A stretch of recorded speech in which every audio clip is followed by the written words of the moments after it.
बरसात का समय है।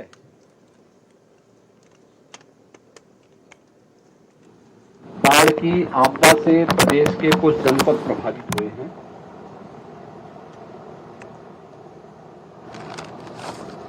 एक ही समय में प्रदेश के कुछ जनपदों को बाढ़ की त्रासदी का और कुछ जनपद सूखे से प्रभावित हैं।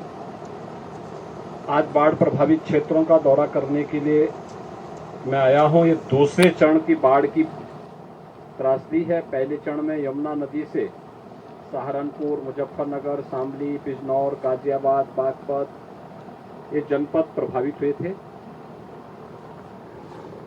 दूसरे चरण में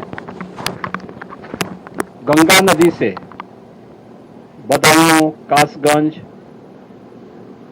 फर्रुखाबाद, शाहजहांपुर,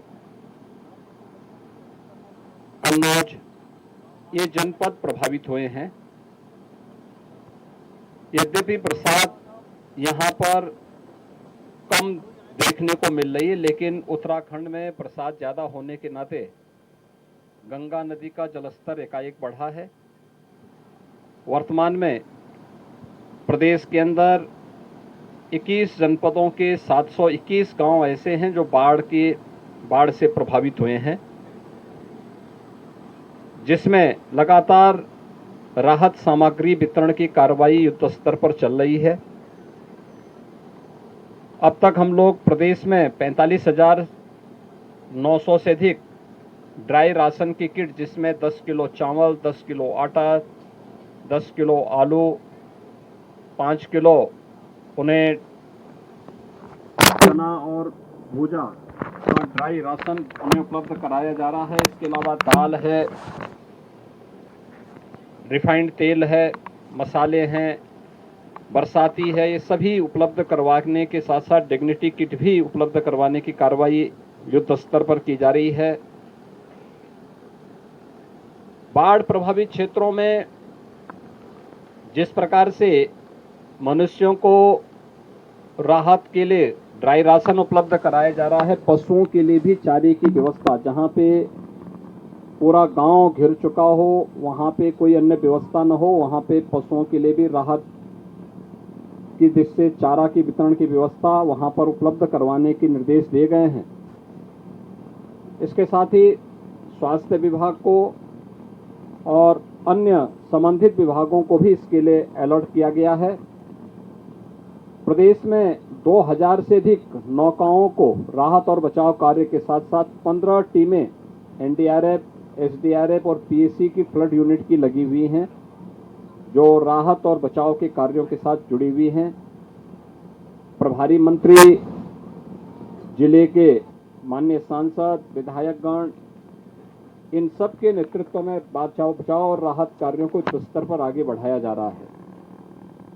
प्रशासन को पहले ही निर्देश दिए गए हैं कि जहां पर जिन लोगों की बाढ़ से जो प्रभावित परिवार हैं, जिनके मकान पूरी तरह क्षतिग्रस्त हो गए हैं, उन्हें प्रधानमंत्री आवास या मुख्यमंत्री आवास योजना में एक आवास उपलब्ध करवाया जाए। जिन जनपदों में बाढ़ से प्रभावित क्षेत्रों में जनहानि हुई है, आपदा राहत कोष से तत्काल 4 लाख रुपए की सहायता जनहानि में, घायल होने की स्थिति में भी कंपनसेशन की व्यवस्था है। पशु हानि में भी तत्काल उन्हें मुआवजा देने की व्यवस्था की गई है। किसी जंगली जानवर के कारण या फिर सर्पदंश के कारण अगर कहीं जनहानि हुई है तो उसको भी 4 लाख रुपए उस परिवार को तत्काल सहायता देने की कार्रवाई के निर्देश दिए गए हैं। और यह भी निर्देश दिए गए हैं कि बड़े पैमाने पर कासगंज जैसे जनपदों में फसलों को नुकसान हुआ है, इसका सर्वे करके तत्काल लखनऊ भेजें, जिससे इनके मुआवजे की राशि को तत्काल यहां पर भेज करके किसानों को उसकी राहत के रूप में भी मुआवजा उपलब्ध कराया जा सके। आज मैं प्रातःकाल से फर्रुखाबाद, कासगंज और शाहजहांपुर इन जनपदों के दौरे पर हूं। सभी बाढ़ प्रभावित जो परिवार हैं उनके प्रति डबल इंजन की सरकार की पूरी संवेदना है। प्रधानमंत्री जी ने भी उन सभी पीड़ित परिवारों का हालचाल जाना है, उनके प्रति अपनी संवेदना व्यक्त की है और उनको तत्काल जो भी राहत सामग्री हो सकती है उन सभी लोगों को, परिवारों को अन्य राहत सामग्री उपलब्ध कराने के लिए कहा है। और आज मैं स्वयं ही इसकी निगरानी करने के लिए आया हूं। मैं सभी पीड़ित परिवारों को इस बात के लिए आश्वस्त करता हूं कि सरकार आपदा के इस समय में आपके साथ खड़ी है। कासगंज में हम लोगों ने यहाँ पर बाढ़ बचाव के लिए पहले से कुछ उपाय भी किए थे। अभी मैंने सिंचाई विभाग के अधिकारियों को इस बात के निर्देश दिए हैं, पानी जैसे ही कम होता है नवंबर दिसंबर में, उस समय अभी से इसके सर्वे करके सभी रिपोर्ट को तैयार करें और उस समय ड्रेसिंग की कार्रवाई करते हुए नदी को चैनलाइज करें, जिससे मानव बस्ती की तरफ आने से नदी को रोका जा सके और खेती को नुकसान करने से भी बचाया जा सके और आने वाले समय में इसके स्थायी समाधान का एक रास्ता भी निकाला जाना चाहिए। मैं एक बार फिर से सभी बाढ़ पीड़ितों को इस बात के लिए आश्वस्त करता हूं कि सरकार संकट के समय में उनके साथ में खड़ी है और उन्हें हर संभव मदद देगी। धन्यवाद।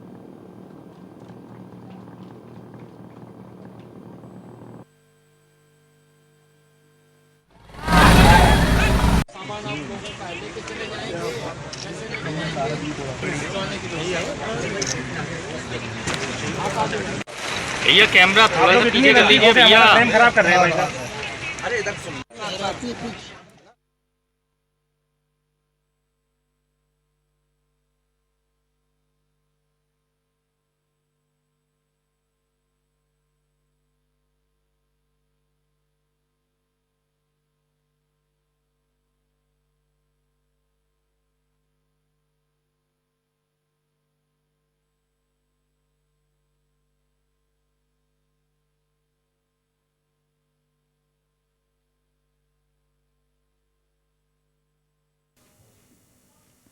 तो बाढ़ प्रभावित इलाकों का दौरा करने के लिए सीएम योगी आदित्यनाथ पहुंचे हैं और जहां पर वो राहत पैकेट भी सौंपे गए हैं सरकार की तरफ से उन सभी लोगों को जो बाढ़ से प्रभावित रही हैं।